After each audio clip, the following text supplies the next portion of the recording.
Hey, welcome back to the Awesome Life podcast. I'm Karen Stultz, your host and founder and creator of the Awesome Life Success System and the Heart Energy Techniques. And today, as I always say, my guests are the most awesome, amazing guests. This guest that I have today, this beautiful, beautiful lady, is a colleague, a friend, and somebody who has actually made such a huge difference in my life and being able to create my awesome life success and my heart energy techniques for that matter. She inspires, she's beautiful inside and out, and she's just absolutely amazing. I look up to her. Truly somebody I always want to reach out to when I need that extra encouragement and caring. I always reach out to Suzaita Hipolito.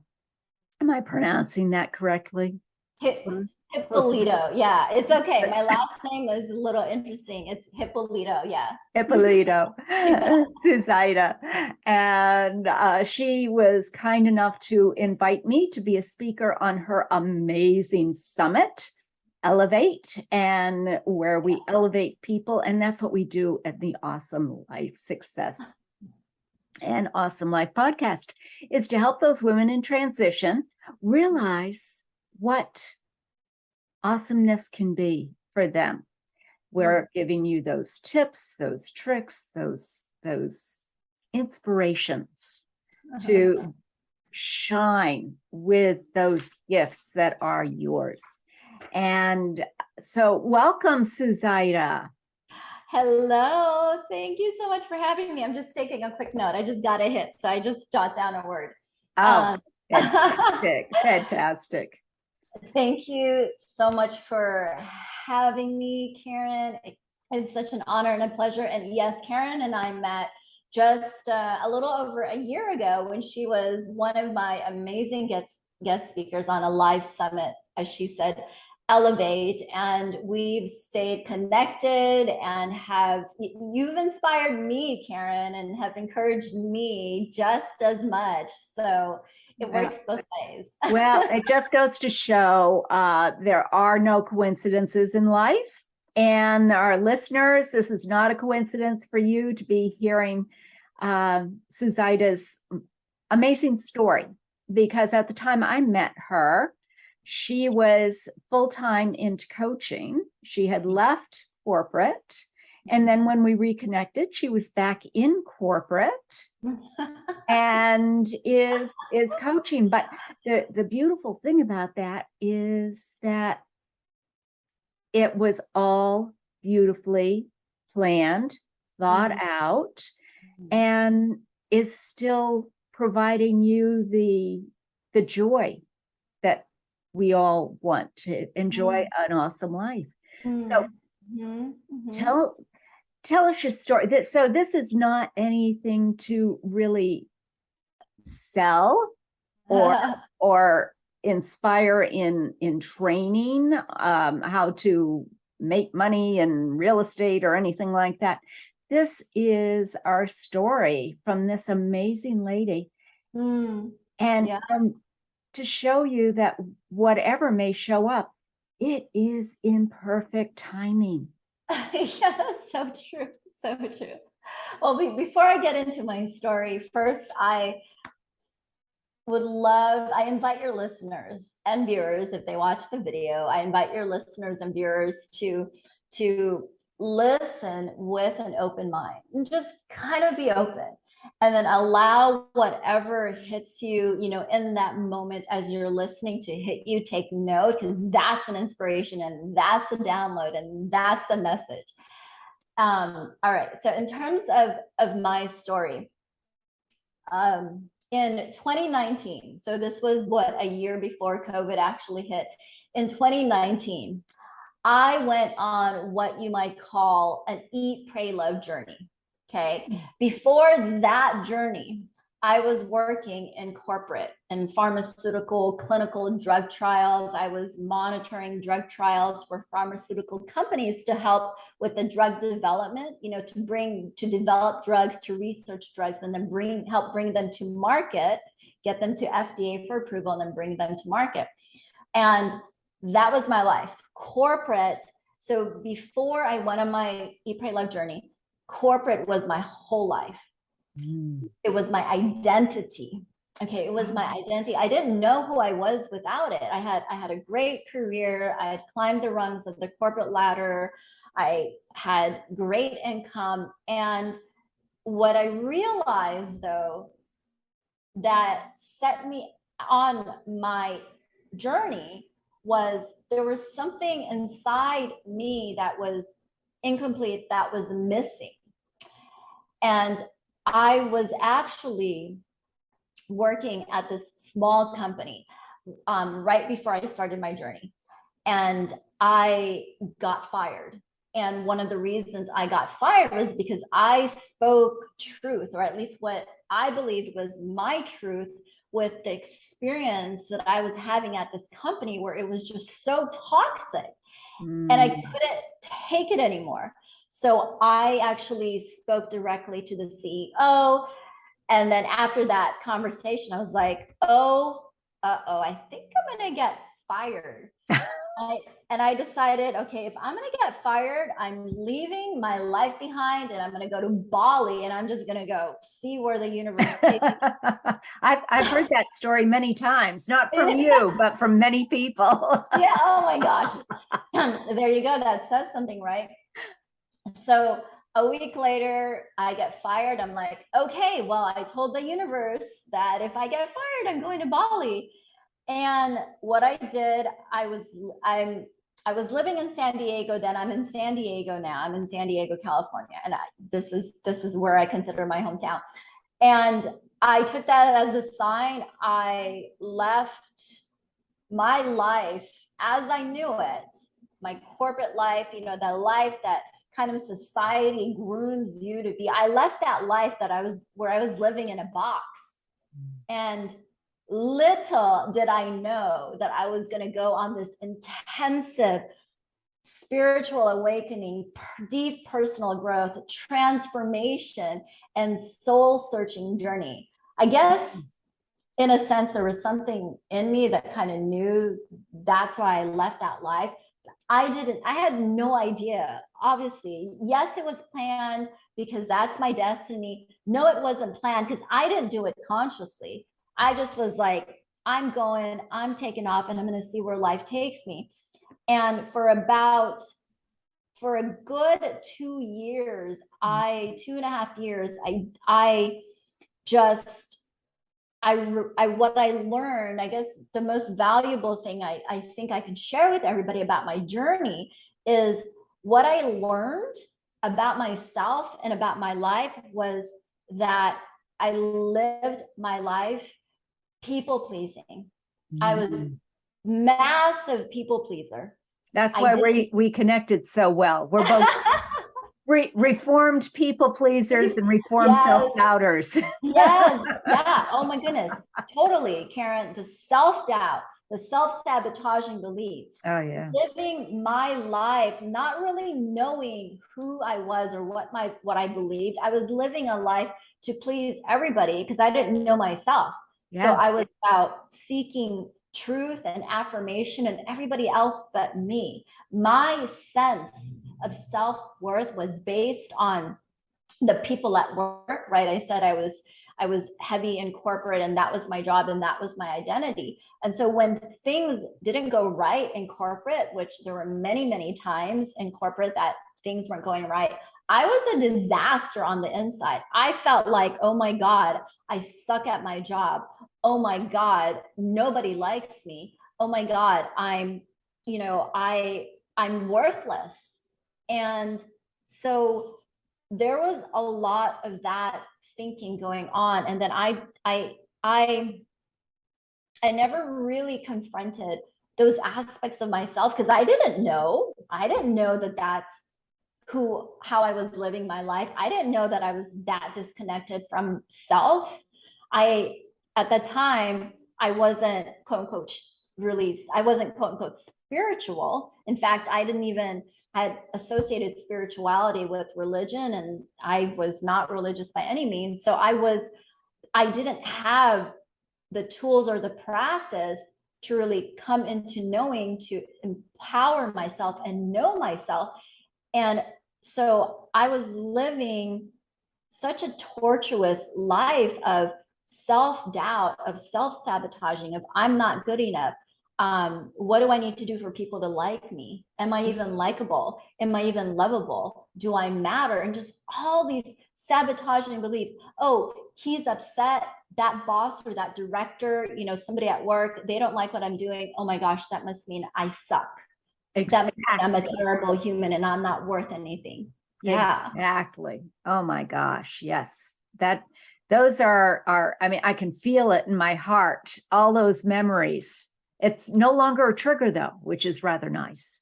Right. But all right. of those memories of that self-doubt and the pain that caused, even though you were not really fully conscious of it, you were just being realistic, right? If they don't like me, it must be me. Yeah. Well, and I had a way of dealing with that self-doubt. I put up a front, right? I put up a front. I would focus more on my outer appearance. I'm like, oh, if I look good, right? If I look good, they won't know. It doesn't matter. I can pull it off because I look good on the outside, even though on the inside I was just like, I don't belong here. Nobody likes me. Oh my God, what am I doing here? Just all the sabotaging beliefs. And I think that also when I was in that state, it would like my mind, oh my gosh, my mind would just obsess and spiral into all the ways that I wasn't good enough. Oh my God, Suzaita, nobody even likes you. Like you don't matter. Like, who are your friends? You hardly have any friends. Nobody understands you. Nobody gets you. Just nobody appreciates you. And it was just that cycle of what I call the umbrella term for all of this is not enoughness. I call it not enoughness. And that played out in every area of my life. Of course, right? I know this now because I learned it. I did deep inner work. I did a lot of trauma work. I did a leadership transformation program, and that kind of I did the leadership transformation program at the beginning of my journey, and that disrupted everything that what I thought about life, what I thought about myself. I was like, oh my gosh, are you kidding me? Really? This is not the world we live in. And that's when I started seeking answers. And then I came upon a community of coaches, healers, motivational speakers. And I was like, oh my goodness, now I was beginning to then, I was just barely starting to understand what that community was about. And I realized like there's a community of people out in the world who are committed and dedicated to lifting each other up, to getting people like me out of our own way and really stepping into our true personal power, overcoming our limitations, overcoming our fears, and letting go of the things in life that we've hung on to so tight that's caused us pain and suffering and misery, and like really letting go of that in order to free yourself and allow like what's really divine, what's really prosperous and abundant and loving and happiness and all the things to come in. I know I said a lot there, Karen, so I'm going to pause. No, I love it because you're talking to so many of the people that are our listeners are so like that, and I keep nodding if you watch us on the YouTube channel, on my YouTube channel. I keep nodding because that was exactly it. Only I didn't come to that point until much later in life. Much, much, much later in life. I didn't come to that realization. But one thing that I need to ask you, one of the realizations that is coming to me more and more as I open up to be more allowing and aware. And I always knew that I had a spiritual vent because when I was a little girl, my sister had a book on religions, and I thought, this is so cool because I take a little of this and a little of that and a little of the other one and a little of this one. And no, I won't go with a religion. I'm not that person, but everything is possible, right? So being able to be aware and be open and being that allowing to see, I'm wondering, was there any one thing that was it the leadership course that just was the opening, mind-blowing, this is it, I know what I want? Or was it something else? Or was it the discovery of deep down work? Yeah, it's for me, it was really a combination. I'll kind of start at the beginning of when I began to be curious, when I began to be curious about spirituality. And it was because of meditation.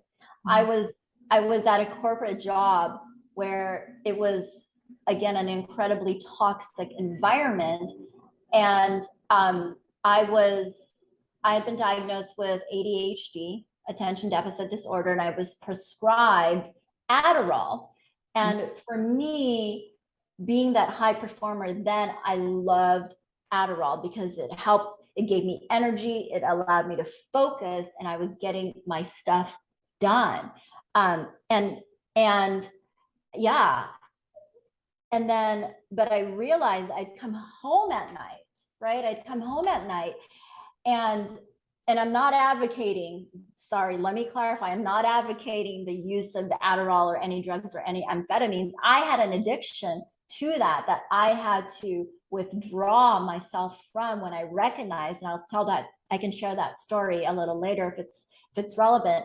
So let me just make that really clear.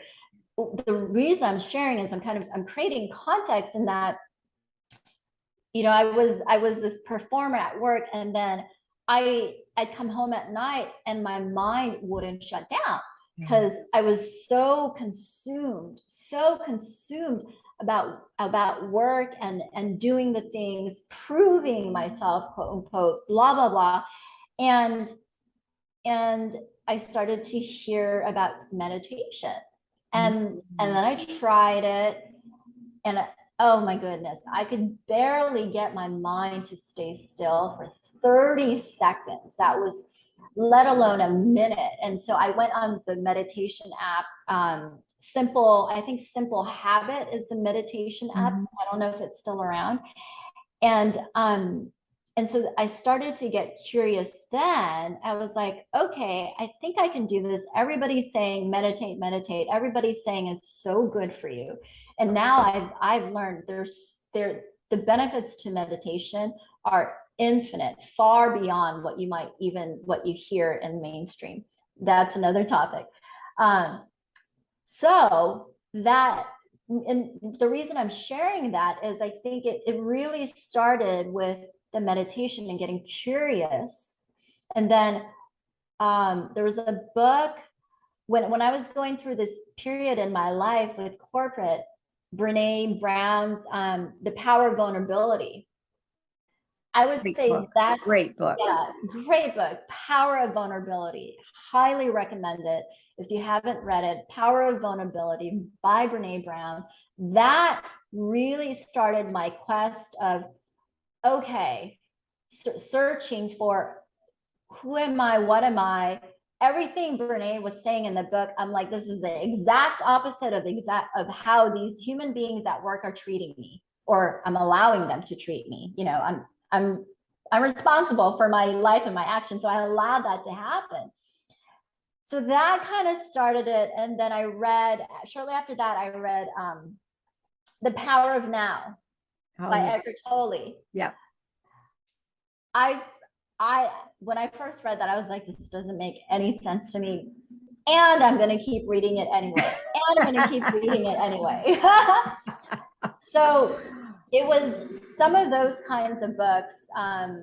Don Miguel Ruiz, The Four Agreements. Oh, Yeah. love that. Those Love it. kinds of books that really kind of started to speak to me.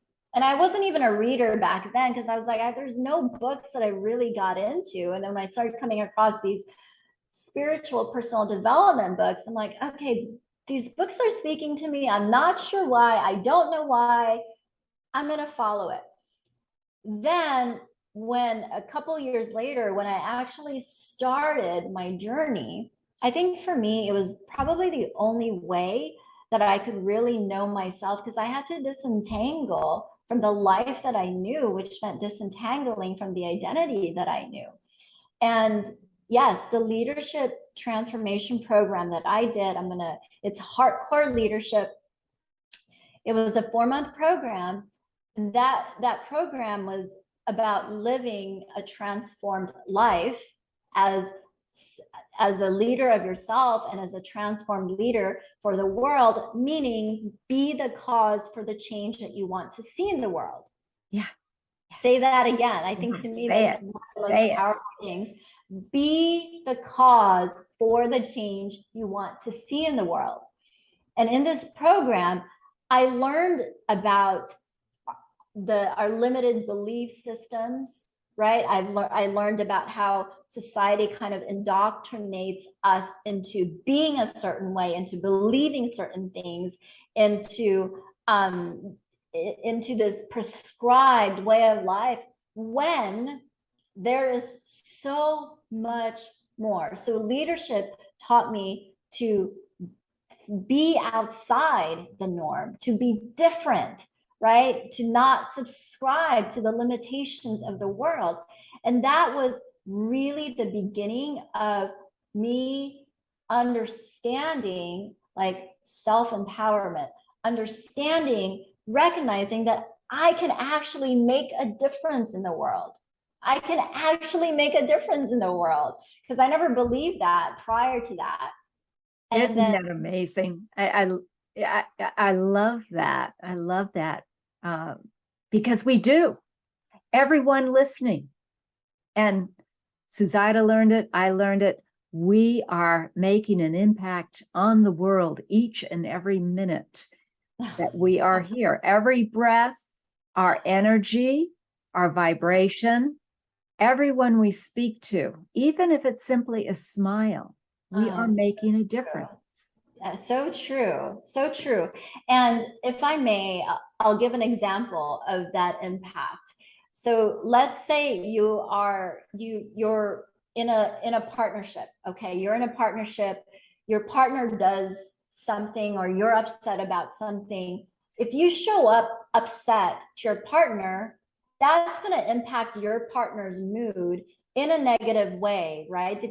Depending on how they respond, but we're presuming here that they're gonna respond negatively, right? Because you're upset about something, and that what you're upset about upsets them, and then that impacts their day, and that impacts how they show up to everybody else in their, throughout their day. So do you see? There's a ripple effect. There's a ripple effect. Now, if you take the opposite of that, let's say a situation happens with your partner, it upsets you, but the difference is you handle it in a loving, compassionate, patient, forgiving way.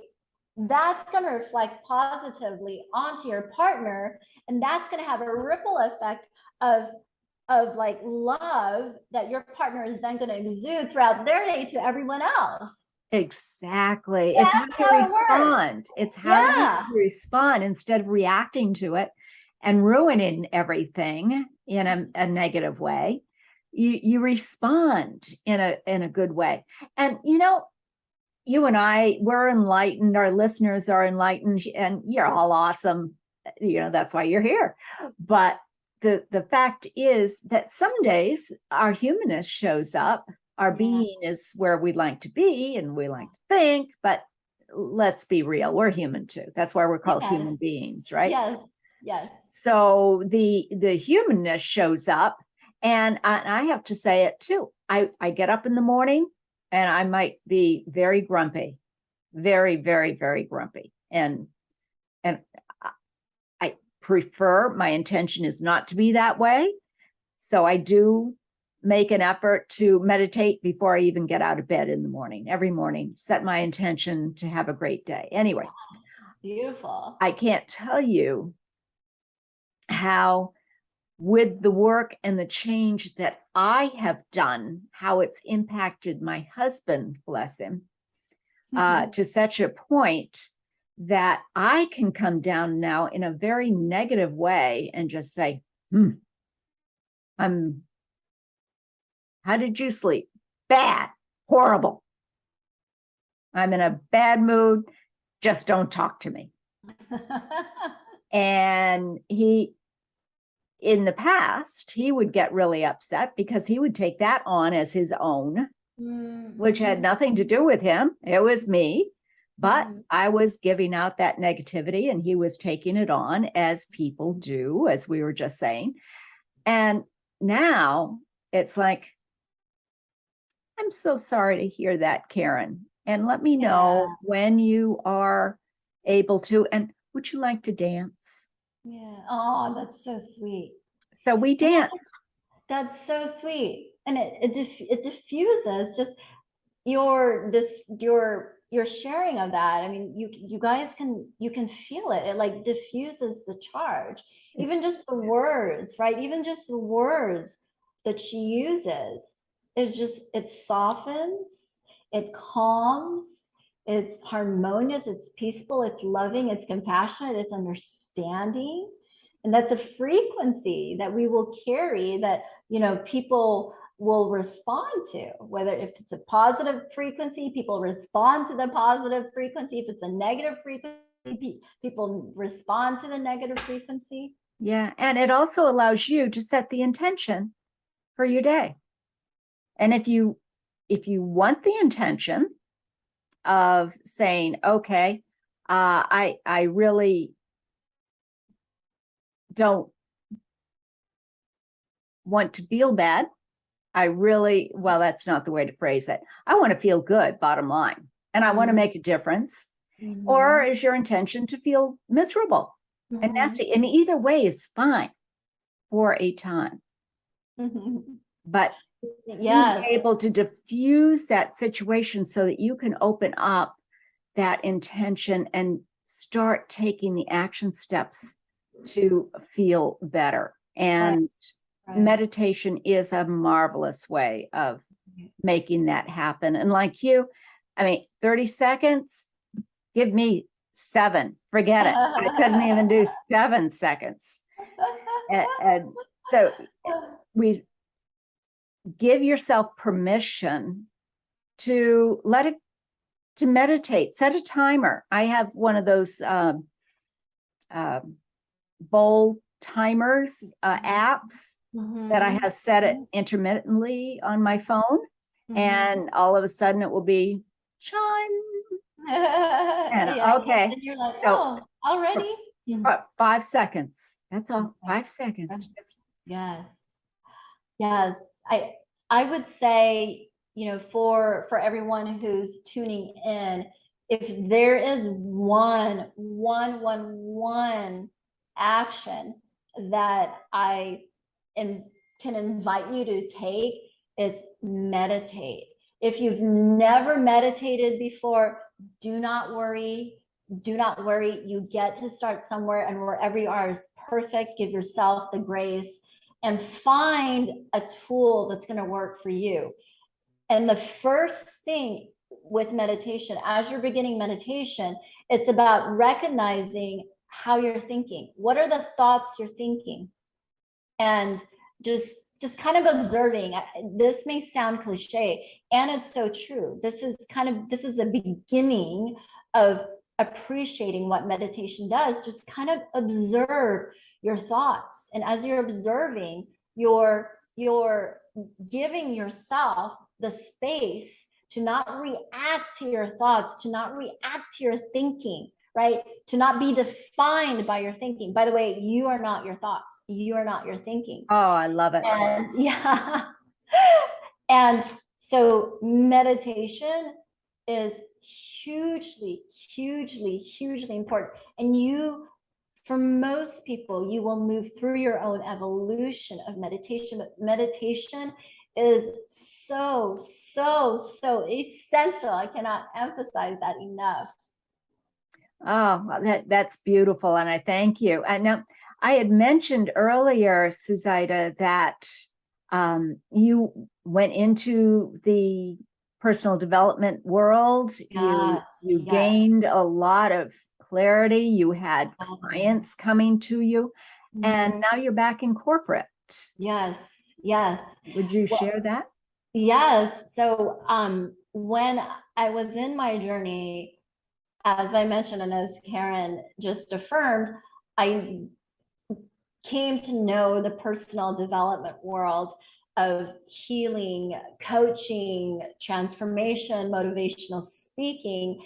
And I came to know a world of people who were making massive strides in empowering people and healing people and helping people to make a difference in the world and live their best lives. And it was phenomenal. And in that, I needed to learn, okay, what's my gift? What's my calling? And what difference can I make in the world, and how can I monetize it? And so I did complete an entrepreneurship training program. I did other coaching programs to really kind of understand, how do I create a life around this? And I did come into my gifts as a healer and as a mindset coach and as a spiritual coach. And that's it was also the reason I hosted a live monthly summit for about, I think we did that for about 7 months. We hosted live summits. We brought on 10 incredible speakers per month who were up to big things in the world. They were authors, they were disruptors, they were change makers, just really inspiring people. And so I played in that arena of entrepreneurship for a little bit. And also, I should mention, at the time when I was in this, I thought to myself, oh my gosh, I'm never going back to corporate. Screw corporate, blah, blah, blah. I had made corporate the enemy. And then again, in all of this, I really started to find my peace. I started to find my peace with everything that went wrong in my life, or the things that had caused me pain. I found my peace within myself, and I found my peace with my inner world and the outer world, including all the stuff with corporate. And I decided, in the entrepreneurship journey, it takes time. And I didn't have the financial resources to allow that to be my full time. So I was like, okay, I'm gonna need a job. And I said, okay, either I can go back, I said, when I decided I needed a job, I was thinking, what kind of job can I do? And I thought to myself, maybe I can go back to corporate. And I'm like, May I ask a question here? yeah. As you were thinking about having to go back to corporate, or going back, getting a job, did you feel like a failure at that point? Or had you done enough work so you said, no, this is just another part of my journey? Yeah. Oh, I love that question. There was a moment where the thought just kind of popped into my mind, and I gave it no power, because I realized that even though I had some of those negative experiences in corporate, which were traumatic, because that was also part of my healing. I had to heal many of the traumas I had incurred working in the corporate environment. I had to do healing around that too. Because I had done that, and I'd come to peace, and I'd come to accept that literally in life, everyone is doing the best that they can. Even corporate is doing the best that they can. Really, really, I know that may be a hard pill to swallow, because in many of our experiences, there's so many messed up or inappropriate things going on in the world. And I assure you, if people truly knew better, they would not be doing that. Mhm. They would not be doing that. And so everyone is doing the best that they can. And also, I loved my job in corporate, and I was really good at it. And I got paid really well, and I got to travel, and I got to make a difference, in another kind of way. So when I found my peace, I literally rewrote the script. I rewrote the script for my entire experience with corporate. The day I decided to go back to corporate, I had I had an interview, and I was hired within 9 days. That's unheard of. 9 days. Yes. In the areas that you were working in, that is unheard of. Yes. And so to me, you guys, that says, wow, the universe was like, yes, Suzaita, you get to go back to corporate. And now my whole mindset with where I'm at, I'm so grateful, because corporate is affording me a beautiful lifestyle. And I work with amazing people. I work with a really great company. And I can serve, like, I can show up differently. I can make a difference. I can come from a place of empowerment rather than blame, or judge. I can actually come from a place of appreciating, again, that everybody is doing the best that they can.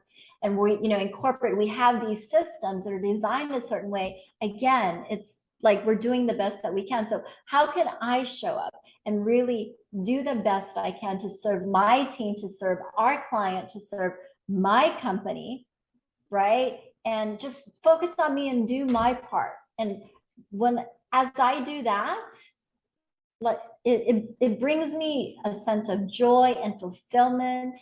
And as I live in corporate, I can actually continue, I can develop my entrepreneurship, right? I can develop my ultimate dream life, my ultimate destination with what I want to do. I can develop that on the side and take my time, not be rushed, and not have the pressures of, oh, how am I going to make money? Blah, blah, blah. It's just have the pressure of, oh, I need a client, I need a client. No, I don't want that. I don't want that. Right. So it's the balance. It ultimately what it is, what I'm saying in so many words, it's the balance of living this corporate life and living this awakened spiritual life, right? That I get to integrate, because after all, we are spiritual beings having a human experience. We're not just spiritual, okay? I think we're not just spiritual, and being spiritual, I think it can be easy to live in the woo and not be grounded and not want to be in this world. Well, that's not what life is about. Life is about balance and harmony and integration.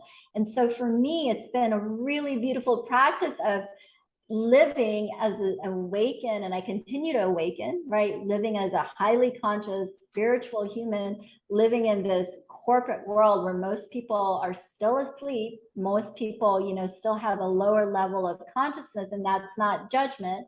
It's an observation. And so like coexisting with that, and then doing my part still to shine light wherever I can, trusting, knowing that everyone is on their own spiritual path, on their own soul journey, right? And it's all perfection.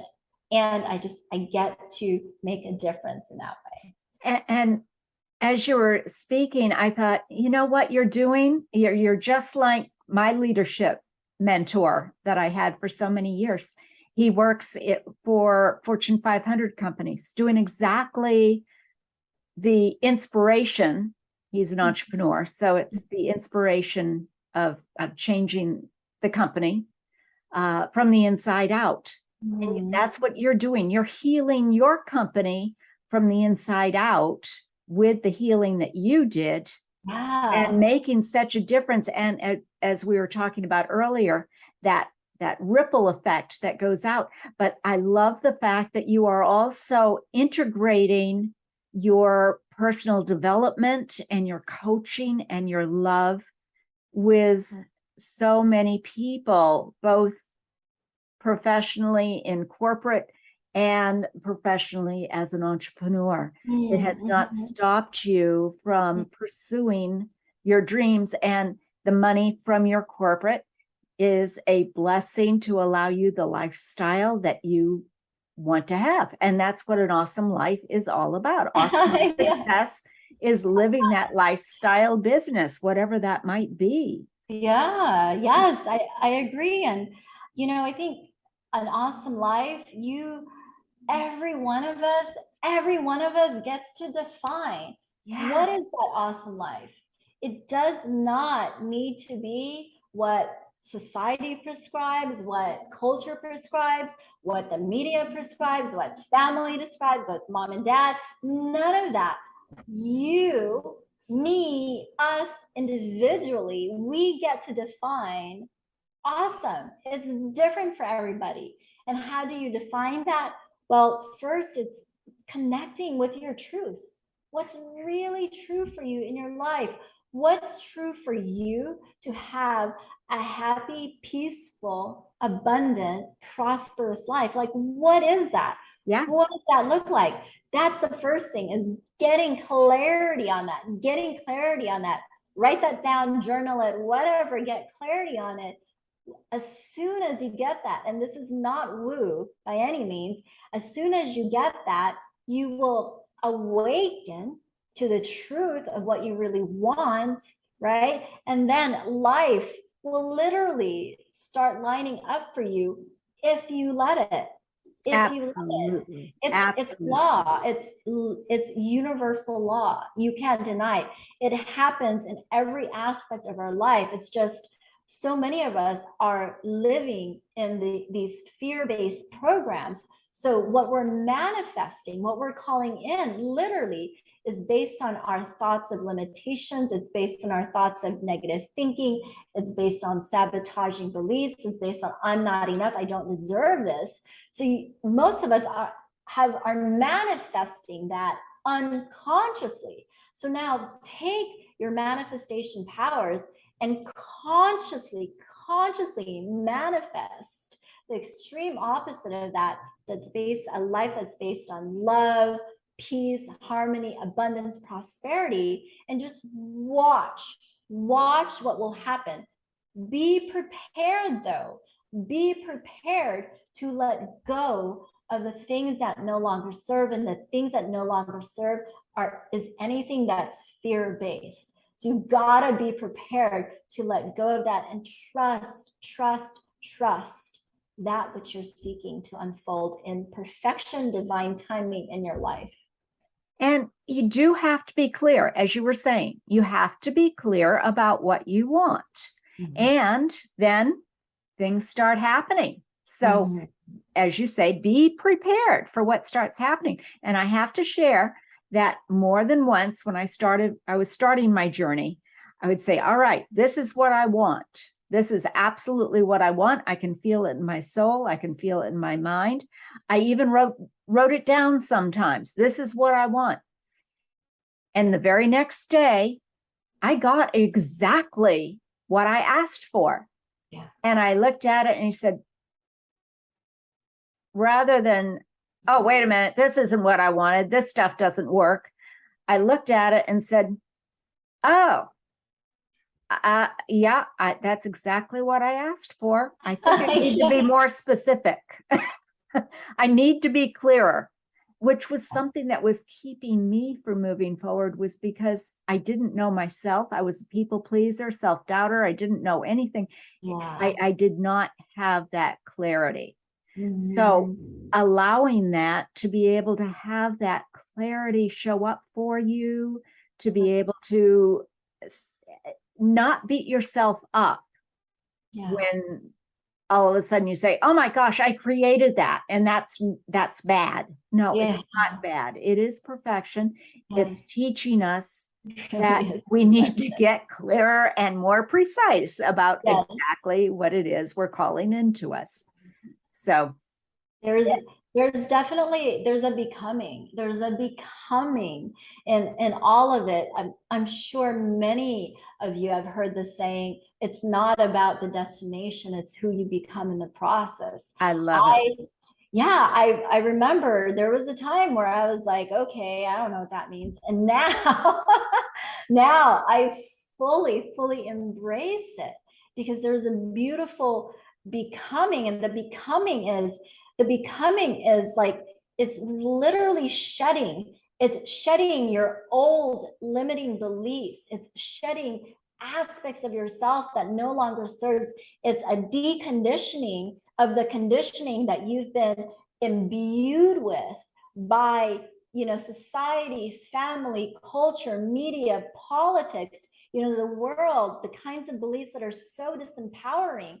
Yeah. So it's literally, you've got to undo, let go, release all of those things, if you are to live the life that you want as the person that you're meant to be. And as it happens, be prepared. I think Dr. Joe Dispenza says this in a different way. It's like, be prepared, because first it might get a little messy, and that's okay. You want the messy because that's all the stuff coming out for you to be aware and let go and transform it energetically, because everything is energy. And once all that stuff clears, then you will be able to focus on the manifestation of what you truly want.